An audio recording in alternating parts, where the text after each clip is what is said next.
Hello and welcome to my channel. So I'm wearing a trench coat in the middle of summer for one reason, and that's because I just became a detective in Lacuna, a sci-fi noir adventure. In Lacuna, you start as Mira, who has just arrived on planet Drovis. Then there is an incident. Fast forward 40 years and you now play as Neil, who is a detective. And he's just been dispatched to a high-profile assassination case in which you must solve. Be aware there is language in this game and a lot of political themes, as well as some other references to the shady side of the city. So you've got my warning. But if you like a dark and gritty story, you'll most likely enjoy Lacuna. The gameplay in Lacuna is not complex. As a detective, you'll be on the case and have conversations with the witnesses, as well as investigate the nearby area to discover clues and complete the sheets section in the menu. Completing these sheets will then propel the narrative forward. Figuring out the culprit can be difficult. I feel you either have to have an amazing memory or pen and paper on hand just to jot down some notes to put all the puzzle pieces together. There is no hand-holding in Lacuna. One example was when I had to look at car logs to see what times they were logged and match it up to the previous witness accounts of what was happening to discover who had lied in their statement. Now, it doesn't matter if you do get the wrong answer because the game will continue moving forward regardless. But you may not get the best outcome or the best ending to the story, so it is worthwhile trying to piece it together as best you can whilst you're playing.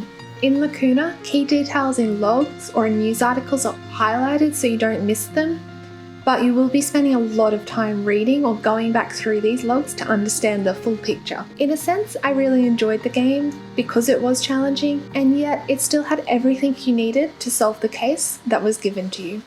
As good as we may be at making sense of things, there are some we can't work into the narrative. Timed dialogue choices provide some tension, but if you don't like this, you can toggle it off and go at your own pace. One thing to note though is there is no going back in this game. The game autosaves and there is no manual save functionality. So once you make a choice, you're stuck with it. Otherwise you will have to start a new playthrough if you mess up. Even if you do mess up, it's okay. There are 8 different endings available, so it might be worth jumping back in if you enjoyed playing it the first time around. Honestly, this game is so about choices, you even decide if Neil smokes or not. In the metropolis, you travel to each destination via a train, and it is a mostly linear path that you'll be following in these small areas. However, where it may be unclear which way to go, there is a blue arrow that appears on screen to guide the way. Lacuna has this pixel art style that is very pretty. It actually reminded me a lot of Sim Tower back in the day.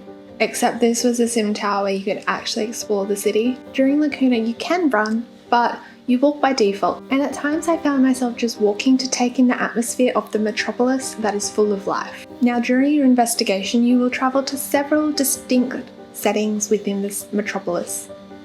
These locations may be small in size, but they are so full of intricate details it is worth taking your time to pause for a minute and soak up the atmosphere. The music is highly enjoyable, fitting the atmosphere perfectly. Most of the game defaults to smooth piano arrangements, but once you reach tense scenes in the game, they are scored with extra hard percussion. There is no voice acting in this game for all the dialogue scenes. However, Neil does do a monologue which is voiced, and I think the voice suits it really well. He's got some dulcet tones that really suit the vibe and the atmosphere of the game. There are a total of 8 different endings in Lacuna based on your decisions throughout the game. As there are so many different endings, I'm sure some of you will be left feeling like perhaps if I just made one different decision, the story could have ended better. And honestly, this is where the downfall of Lacuna truly lies. This is because you have to replay the whole story from the very beginning to get any different outcomes. And that can be slightly frustrating for players. Personally, I would prefer a manual save or even a chapter selection so I could go back and play parts of the story that I wanted to see a different outcome or a different ending to. All in all, Lacuna is a great, gritty sci-fi noir adventure visual novel. And With all the different choices, it is really nice to see that they actually have an impact on your game. With everything considered, I think it is a decent game. Thanks for watching. Don't forget to like the video, subscribe if you're not already, and I'll see you in the next one. Bye bye.